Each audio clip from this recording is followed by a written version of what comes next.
조직의 3분의 1이 또라이한테 장악이 되면 그 조직은 끝났다는 거, 되돌릴 수 없다. 그렇지만 리더들은 만약에 그 또라이가 일을 되게 잘한다 라고 하면은 실적 때문에 제거하지 못하는 경우가 너무 많다. 저는 야구를 되게 좋아합니다. 물론 보는 것만. 중학생 때부터 야구를 봤고 SK 왕조 시절 SK 팬이었어요. 그때 이제 김성근 감독님이 정말 대단하다는 생각을 되게 많이 했습니다. 지금 최강 야구를 보면서 다시 김성근 감독님의 팬이 돼서 인생은 순간이다 라는 책을 제가 사서 읽었는데요. 역시 책을 읽으며 김 감독님의 리더십에 대해 많은 동의를 했어요. 책을 읽으면 진짜 고개가 끄덕끄덕 절로 끄덕끄덕 되더라고요. 책 인생은 순간이다에 보면 이런 글이 있습니다. 이대호, 양준혁, 최정보다 팀워크가 먼저다. 누군가 조직을 해치는 행동을 하고 있다면 리더는 과감하게 쳐내야 한다. 실력이 모자라다고 해서 사람을 버리면 안 되지만 조직을 해치고 있다면 조금 냉정해 보일지라도 버리는 곳조차 선택해야 된다. 그게 되는 팀은 강하다. 그러다 보면 어느새 조직은 하나가 된다. 강한 선수라고 해서 무슨 짓을 하든 놔두면 조직은 언젠가 무너져도 무너지게 되어 있다. 그런데 지금 우리나라에서 가장 못하고 있는 것이 이런 결단이다. 결단은 이제 못 내린다는 것은 곧 자기가 책임지지 않으려고 한다는 뜻이다. 맞는 것 같아요. 그게 지금 사회의 현실이다. 그러다 보면 조직이 아니라 한 사람 한 사람의 목소리가 커지며 조직이 하나로 모이지 않게 되고 나중에는 걷잡을 수 없을 만큼 각자 따로 놀게 된다. 저는 정말 너무 동의하고요. 이렇게 조직이 무너지는 경우를 제가 직간접적으로 몇 번을 봤습니다. 다들 무너지는데 1년 넘게 걸렸던 것 같고요. 가랑비에 옷 젖듯이 그냥 하나씩 무너지는 상태였고 하나둘 눈치채고 이제 매니지먼트한테 이야기를 해도 통하지가 않았어요. 아닐 거야 라고 주로 생각을 하셨다라고 하고 결국엔 무너졌고 이제 매니지먼트가 알게 되는 순간에 이미 깨져버린 도자기가 됐죠. 깨진 도자기 어쩌죠? 붙여봤자 티가 나죠. 그래서 이제 해체밖에 답이 없지 않았나 라는 생각이 되게 많이 들었어요. 첫 번째는 이제 A라는 사람이 너무 잘하려고 해서 조직이 깨진 것 같고 같이 잘하면 되는데 혼자 너무 잘하려고 하셔가지고 동료 팀이라는 것을 되게 무시했던 것 같아요. 자꾸 사람들을 막 이간질 시키고 의도적으로 다른 말 흘리고 거짓말을 하는 등이 이제 계속 반복이 됐었어요. 한 번은 강호를 떠난 은둔 고수 같으신 이제 분이 있거든요.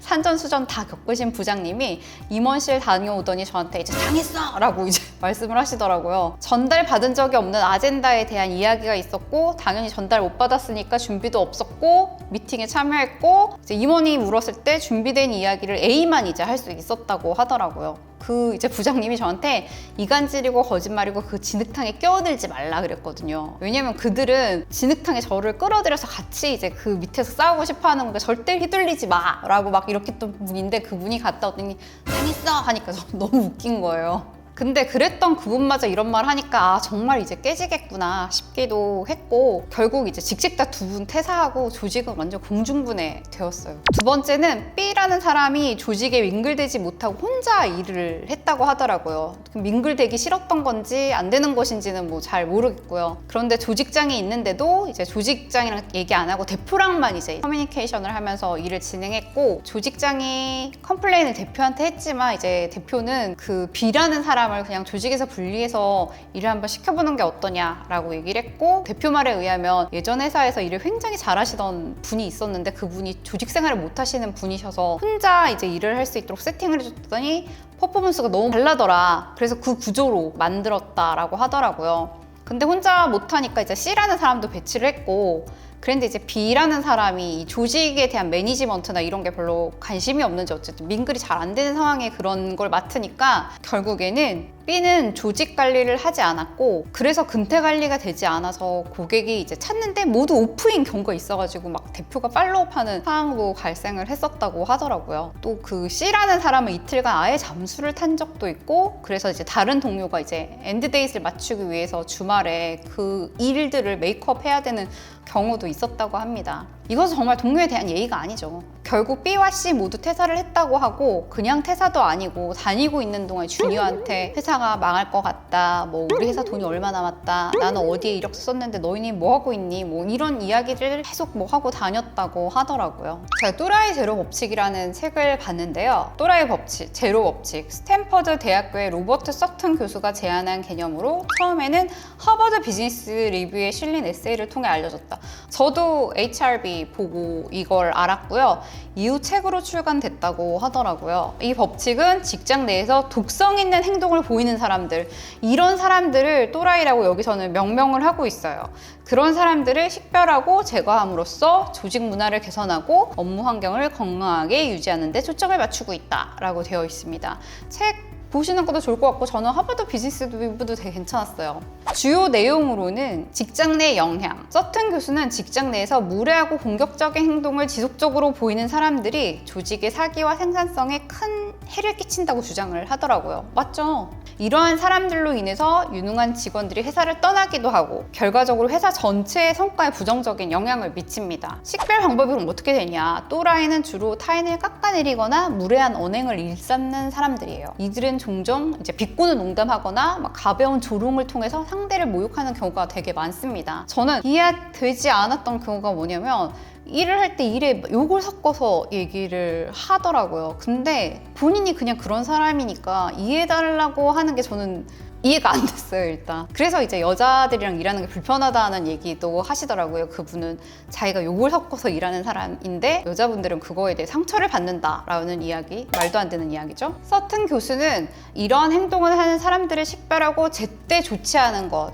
그게 되게 중요하다고 강조합니다. 규칙 적용, 뭐 이 법칙을 실행하기 위해서는 채용 단계부터 이런 행동을 보이는 사람을 이제 걸러라 라고 얘기하는데 굉장히 힘들죠. 네, 어떻게 찾아요? 그리고 직원들의 그런 독성 있는 행동을 하는 사람들이 있으면 빨리 골라내야 된다라는 이야기들을 하고 있고요. 뭐 구글 같은 경우가 이런 정책을 되게 잘 운영해서 뭐 성공 사례로 꼽힌다라는 이야기가 있습니다. 문화적 영향, 뭐 이 개념은 직장 내에서 흔히 발생하지만 종종 간과되는 문제를 해결하기 위한 뭐 실질적인 방법을 제시를 하고 있어요. 네, 서튼 교수의 연구는 이제 조직에서 존중과 예의를 바탕으로 한 문화를 유지하는 것이 얼마나 중요한지에 대한 인식을 높였죠. 그의 연구가. 이는 기업의 뭐 인사정책에 큰 영향을 미쳤습니다.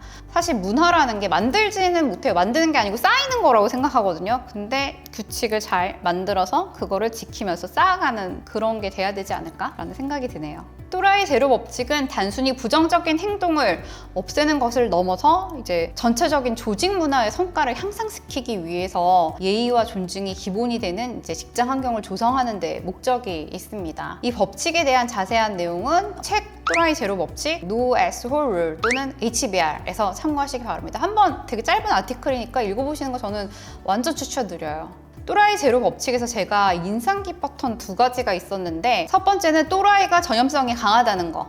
그래서 조직의 3분의 1이 또라이한테 장악이 되면 그 조직은 끝났다는 거, 되돌릴 수 없다. 그치만 리더들은 만약에 그 또라이가 일을 되게 잘한다 라고 하면은 실적 때문에 제거하지 못하는 경우가 너무 많다 라고 얘기를 해요. 예를 들어 팀 목표가 100인데 또라이가 120을 막 하고 있다.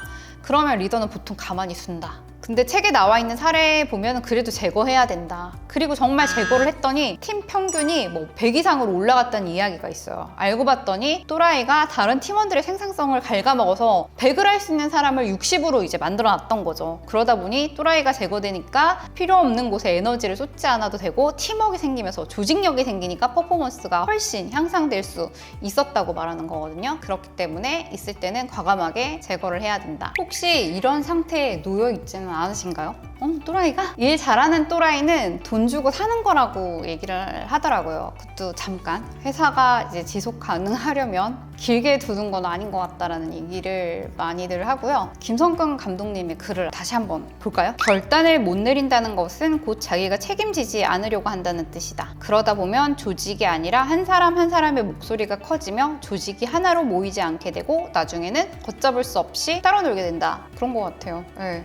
저는 이 책이 너무 좋아가지고 어떤 스타트업 대표분한테도 선물한 적이 있는데 이 책은 리더들이라면 꼭 한번 읽어봤으면 좋겠습니다. 시원해지는 시작되는 가을이잖아요. 가을 독서 좋습니다. 김성근 감독님의 책 한번 읽어보시고 서튼 교수님의 또라이 제로 법칙도 한번 고려해 보시기 바랍니다.